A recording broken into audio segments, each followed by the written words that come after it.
জল ঝরিয়ে আমাদেরকে রান্না করে খাওয়াচ্ছে, আরে নিজে আখ খেয়ে মরে যাচ্ছে আলতো করে।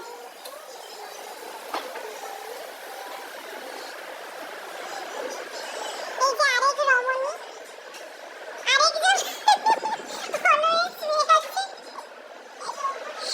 আরেকজন নাইট পাস লেখায় ব্যস্ত। আমি লিখবো আমার নিজের এখন খাতা। দেখতে পারে হাতে রান্না, আমরা কি খেতে চলেছি, এটা নাজমা করছে। আমরা এগুলো লুকিয়েই করতাম, যাতে ওয়ার্ডেন ম্যাম জানতে না পারেন। নিশ্চয়ই আপনারাও করেছেন যারা আমার মতো হোস্টেলে কাটিয়ে এসছেন। আর এই পুঁই শাক, এই সবজিগুলো যেগুলো দেখছেন, আমরা কমিউনিটি গিফট গিয়ে ওগুলো আনতাম। ওনারা যারা চাষ করেন আমাদেরকে দিতেন। আমরা যখনই কমিউনিটি ডিউটি শুরু হতো তখন আমাদের মনে হতো এবার তো ভালো কিছু আমরা রান্না করে খাবো, ওই একঘেয়েমি হোস্টেলের খাবার আর খেতে হবে না।